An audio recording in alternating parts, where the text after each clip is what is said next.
Welcome to the Mod Squad Network's Conversations with the Mod Squad. I'm your host, Kevin, joined always by Felix. What's up? And today we have a special guest for you. We have Brian from the Daily Dank. How's it going, brother? Hey, what's up, guys? How's it going? Pleasure to be here.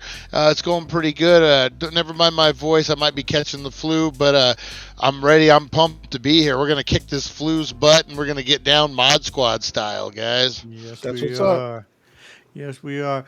All right, what this is all about is we're going to ask you questions to try to get to know who you are more as a person.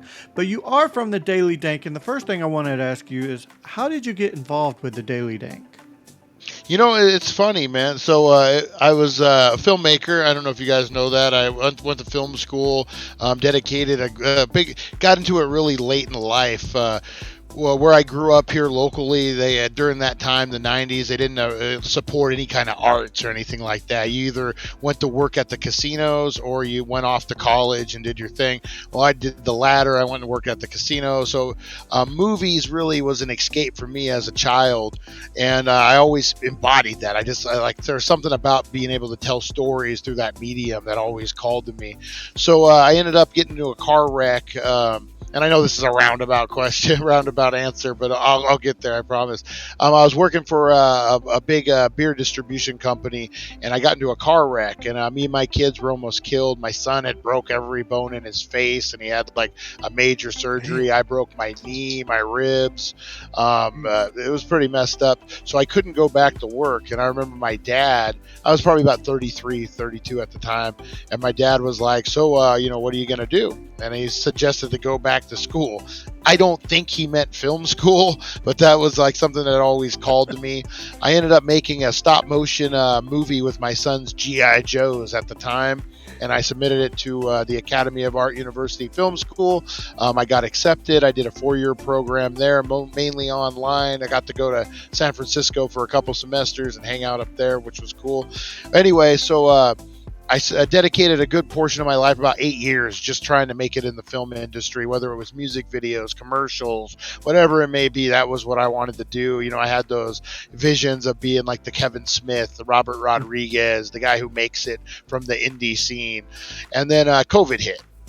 And things changed. All of a sudden, the music videos weren't there. The commercials, the things that were paying my bills, just kind of dried up a little bit. And so I was going to a dispensary here locally, the Healing Center, and the lady who owned it at the time, I saw she was running ads in like a local white sheet. I'm sure everyone has those out, like the free little advertisement thing. And I just told her, I'm like, we could do a lot better than that. And she's like, oh, really? Like, what do you got in mind? So at that time, the whole cannabis marketing thing was new. So we ended up doing it strictly on Facebook at first. And we kept getting kicked off of Facebook for, doing we started it basically just straight up commercials, just like, hey, buy this eighth, buy this.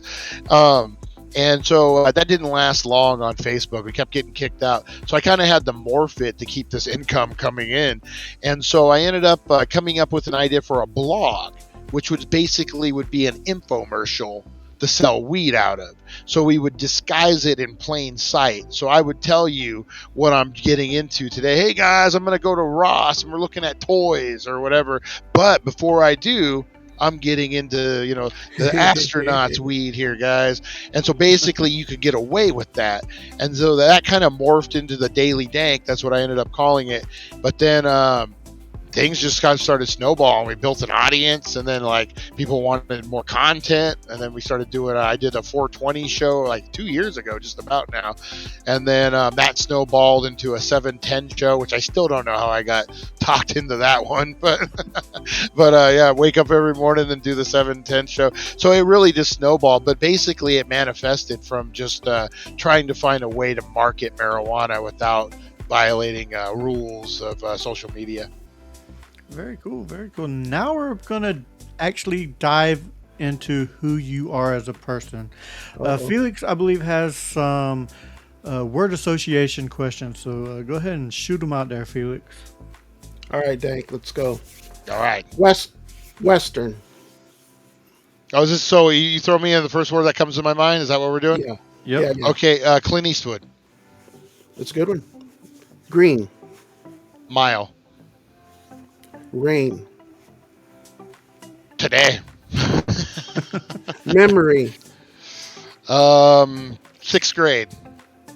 Hero. Chris Hemsworth. At least you got the Question of higher Chris Hemsworth. Network. TNN. Rose. Pedal. Adventure. The Rock. Fear. No Fear. Last but not least, cheeseburger. Fat Burger. That's what's up. I like some of those answers, man. Some of those were pretty cool, man. Well, when he said like- adventure, for some reason I pictured that stupid movie, the Disney one with what's the ride, where they're on the boat, the Jungle Adventure, and that's Jungle what so I'm like, The Rock, like I guess. Oh, okay. I was wondering where that came from. Yeah, I just pictured them on that boat, and I'm like, well, Jungle Adventure, so we'll just say The Rock. And then Chris Hemsworth, I was thinking Thor, you know. Well, you do have a Chris Hemsworth cardboard cutout behind you, so I get it. Now I have some questions that, like I said, kind of want to know more about how you think. And to piggyback off of Dangerous. Felix's cheeseburger, is a hot dog a sandwich? In this reference, is a hamburger considered a sandwich? I consider a hamburger a sandwich. Then I would say yes, a hot dog is a sandwich. Ooh. All right. He wants to debate it. Look, He does. He does. I do, because I think that, a sandwich is between two pieces of bread. This hot dog is one piece of bread folded over. what about a French it's a dip? bun. That's what she said. Yeah, that's a sub. That's a sub. Ooh, look at he's pulling out the technicalities on us here. But when I think of hot dogs, I think of going to like a venue or, something like a wrestling match. And when I used to go to wrestling matches, when the wrestler would come out through the curtain and that song would hit, I would know exactly who he is. Yep. If you had a theme song that played every time you walked into a room, what would it be? Ooh. I would have to say that's a good one, man. That's a good question. Luckily, it's not the first thing that popped in my eyes or in my mind, because I was thinking Betty Davis eyes for some reason, which would be the worst wrestling theme song ever. He's got Betty Davis eyes. That's it right there. You can't take it back. No Oh, worse than Yes Boys. you know what? And I still think Cody Rhodes should use this entrance. Rob Zombie. The song is called "The American Nightmare." There you go. Yeah, that would be a good one. I think Cody Rhodes should do that for his WrestleMania entrance. That would be pretty. But he would lose his whoa. That's true. That's true. Yeah. So, speaking of theme songs and songs, how about being in a car on a car ride? What is that song that you just crank the windows up, turn the radio all the way up? What is your guilty pleasure car karaoke song? Betty Davis eyes. Yeah. Actually, it's kind of a secret. I've said it many a times in public, but I think people choose not to hear it when I say it. I like me some Taylor Swift, man. I ain't gonna lie. I got a playlist on my phone called Tay Tay, and I go there sometimes, and that's one I'll there's a few of them on there I'll jam out to. But what I knew you were trouble. That's the one that I go to, and I'll jam out. Yep. Jam out to it. Oh man, you're a Swifty. I get it. Or what's the other one? Shake I was going to say, man. shake it off. Shake it off. That's the other one. I'll actually roll I the thought you were windows gonna say- down for that one. Speaking of being in a car and car rides, what is the farthest you've ever traveled from home on vacation? Me and my son, about 3 or 4 years ago, we did Route 66. We started in Santa Monica, drove back home because it's in the middle, and then we ended up. We didn't hit all the way to Chicago. We ended up stopping in Missouri, and then we came down instead of going to Illinois. We came down and we spent a weekend in Branson, Missouri, and then backtracked through Texas. And we had a video job that paid for the whole thing. But yeah, that was probably the funnest, one of the best road trips we've ever taken. It was my son's graduation present. It was getting out ready to start in his life, and I wanted to bestow whatever wisdom I had before he went off into the real world. So yeah, that was a pretty long but pretty good trip. I like that. But speaking of traveling, if you could travel 10 years to the past or 10 years in the future for only 24 hours, which way would you go and why? I go into the future because I know what the past is. I mean, at my age, like 10 years ago it seemed like yesterday, so I don't need to relive all that. But 10 years in the future would be interesting to see like what's happening, how far things have come. No, I like it. Or haven't come. A little bit of color theory here. How would you describe the color purple to a blind man?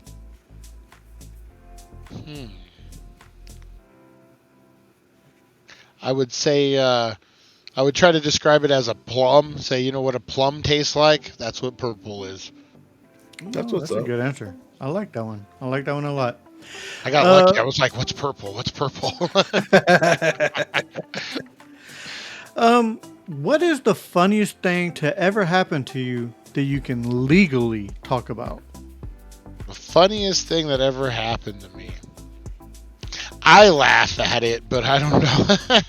So, back in the day, I was, and legally, statutes of limitations. No, it's not a crime. Well, I guess technically it could be a crime, but no one would go. So back in the day, I was a little, I ran in some tough crowds and stuff. This is a long time ago, teenage years. It's probably about 19, 20 years old. And my cousin came over and he's like, hey, I can score us some drugs, but you need to take me over there.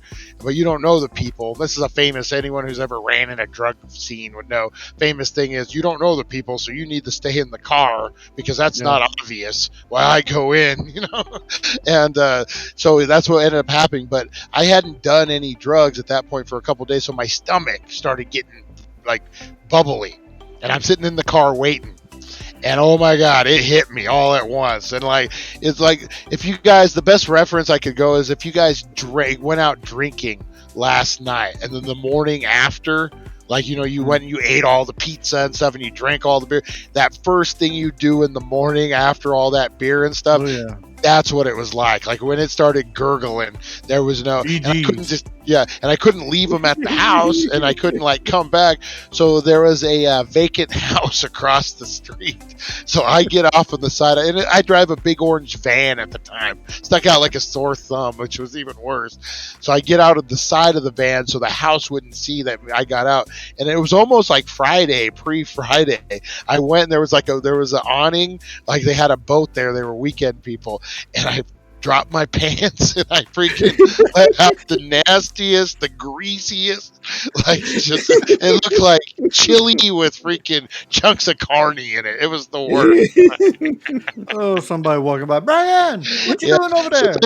So then afterwards, I hear a couple of days later that there was concerns that some animal was roaming the street, like some big mountain lion or something, because a human couldn't have done that.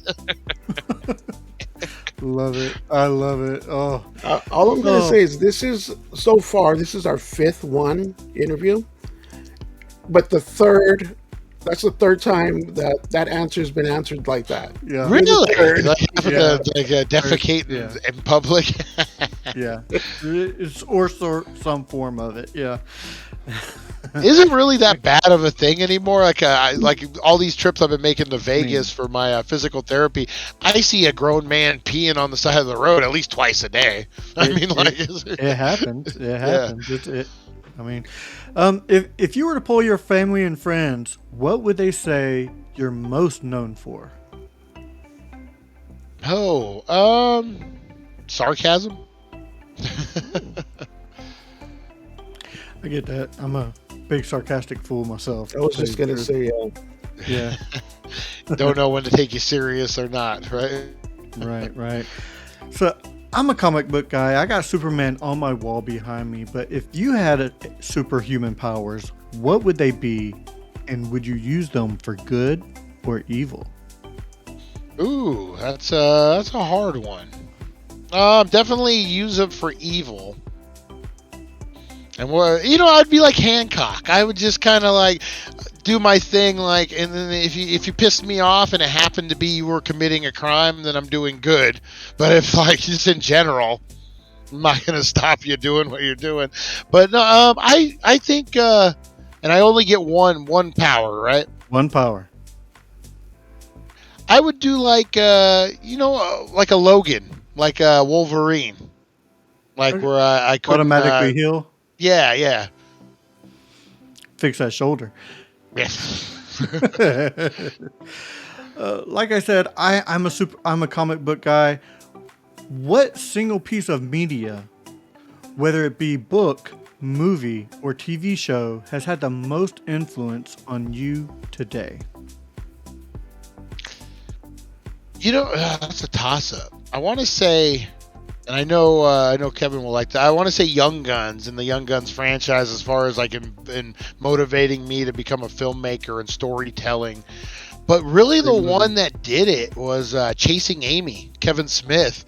I remember watching it on it was Blu-ray just had come out, and I had it on my computer. I didn't even have like a Blu-ray player yet. I had a Blu-ray player computer, and I remember watching Chasing Amy and listening to the commentary, and I'm like, I could do this. Like, and that's not a knock on Kevin Smith, but I'm like, these are stories that I could tell. Like, it wasn't your normal, stuff that you saw in Hollywood. It was a story about a guy who falls in love with a lesbian woman and tries to convince her to become straight. And, like those weren't stories that you were hearing, but those were stories that, in the scene, the scene I was running in that you might come across. Those were stories that I could relate to. So that was like, I think Chasing Amy, I would say, would be the one that really pushed me into like being able to want to tell stories. I like that. That's a good movie. But if your movie was if your life was a movie, what would the title be and who would play you? Title would be X's and O's. EX and O's. Oh, that's a good play on words. I like that. And if I had to pick one, and it's going to be a little vanity, but I would go either Brad Pitt or Matt Damon. Okay. It'd be like a chiseled up me, but I mean, like, like the general, area is there. It would be, definitely a chiseled up version, but, white guy with blue eyes, That works. We all That look the works. I'm same. trying to think which one would be better. Probably Matt Damon. I would say Damon. Little I would say Leonardo Damon. DiCaprio. We could get him get Scorsese to direct it. Oh, it would be perfect. Yeah. Oh, I love movies, and one of my favorite movies is Castaway, where he's stranded on a desert island. But if you were stranded on a desert island, what 3 items would you take with you, and why? So, 3 items. I would do some kind of a media device, but you gotta listen to that. Some kind of media device loaded up with movies and everything on it, and then some kind of solar charger. Of course. And then from there, I would do like a utility knife, some kind of like a Leatherman or some type of thing like that. Keep it kind of simple. But I think to get through the days, if you had some kind of like you could watch some kind of show or some kind of media, that would kill most of the days. As someone who spent time doing absolutely nothing, I'm telling you, TV is like something you get your mind off of. It really makes those days go by. I got you. If you could switch lives with someone just for one day, who would it be and why? You know what? This will be controversial, but I would switch lives with someone who was enriched or in depth in a trans whatever, whether it be a man, woman transitioning, just to see. You know, if it's just for a day, like, and understand their fight, their plight, you know, what they're going through, I instead of just like being, that. yeah, I instead of like just it. being, you know, the middle-aged white guy from rural America. I'd like to know, you know, their feelings on it. You know. Their understanding. Ah, dude, I love that answer so much. Actually, that's a Yeah. great answer. All right. Last two questions I have for you. What are your 1 year, 5 year, and 10 year goals? 1 year is just to make it through the damn year for this year. That's fair. um, for 5 years, you know, and even this year, I kind of want to get more organized with the channel and kind of get more streamlined and really focus on that. I would like to have it to a point to where I didn't need to do this Halloween store, which for those who don't know, I do a seasonal job, which then takes up a lot of time on this. And I'd like to just get it all streamlined and have it to where it almost pays for itself.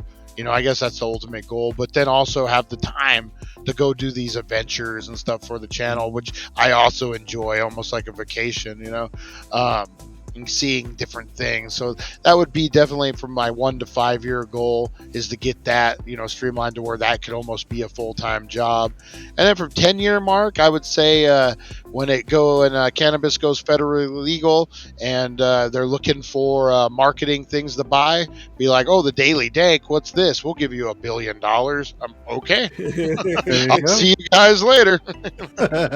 Don't forget the small people when you make it big, man. Just don't forget us. So that's actually the goal, is from the beginning, would be because I'm sure you guys remember like cigarettes and alcohol, like when Mm. things go legal and things go, and they're, you know, companies are playing catch up on it, and they're just, the internet's a great example, and I think it goes for the weed industry too, not just marketing. You're going to see when it does go federally legal, you're going to have like your Yahoos, whatever company it may be, but the companies like a Yahoo, like a Google, will just start eating up all these little companies. Oh, I'm sure. And then if you have a good idea, a good audience, I mean, chances are they'll just eat you up and be like, hey, we'll give you X amount of dollars and just take over your audience. And, you know. Yeah, you're very true. Very true. All right, and the last question I have for you is, if you took center stage to the world, what would your message be?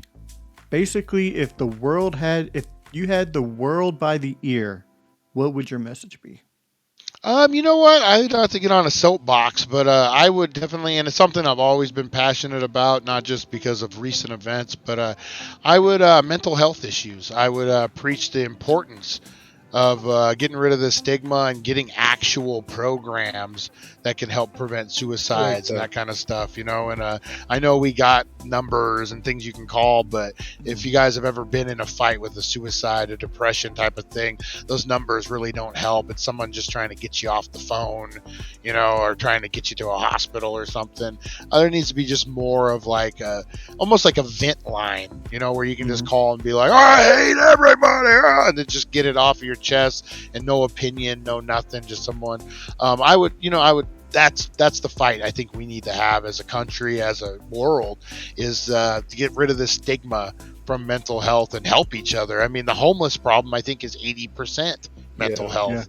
You know, and just, I mean, but getting people to actually accept it, getting people, you know, in the right programs. There's got to be a solution, and we're smart enough to figure it out. But that would be my soapbox speech. I I like it. like it. I like it. All right. Well, that was my last question. I do believe Felix has some this or that type questions. All right, rapid fire, this or that, Dank. Let's get it done. Yeah. Android or Apple? Apple. D- Thought you were smarter than that. DC or It's because I'm Marvel? used to it. It's like I've had them forever. I actually just got an Android That gives you tablet. shit. Yeah, it's routine. It's not like they're any better, any worse. It's cool, man. DC or Marvel? Marvel. Horror or geek? I'm sorry. Say that again. Horror or geek? Horror. Night or day? Night. Real or plastic plants? Real. Cats or dogs? Dogs. Xbox or PlayStation? PlayStation. Chess or checkers? You know what? I hate it, but I'm gonna have to say checkers because I've never really played chess. I've never learned. It's something I want to do, just not something I've ever really been able to focus on. Audiobooks or books? Audiobooks. And just for Kevin, hard tacos or soft tacos? Soft tacos. All right. Unless you deep fry the flour tortillas, then Well, that makes them hard I'm tacos. spoiled. Yeah. Well, that does it for the interview with the Dank. Dank, man, do you have anything that you would like to promote? Just check out the dailytank.com, the 7:10 a.m. show, the 4:20 show, and actually I'm working on an idea. I'm probably going to get it going in the next couple of weeks. Just a quick weekly little half-hour podcast where we will have a special guest every week, a different person, but we will be reviewing classic 1960 home run derby.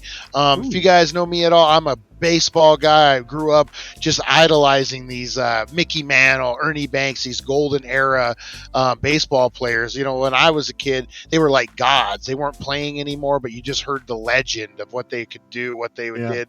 And then to see them, like I remember it was on ESPN like at 3 a.m. in black and white. So it felt like you were getting away with something, even though, you know, like you're like, we're not supposed to be watching this. It's 3 o'clock and it's in black and white.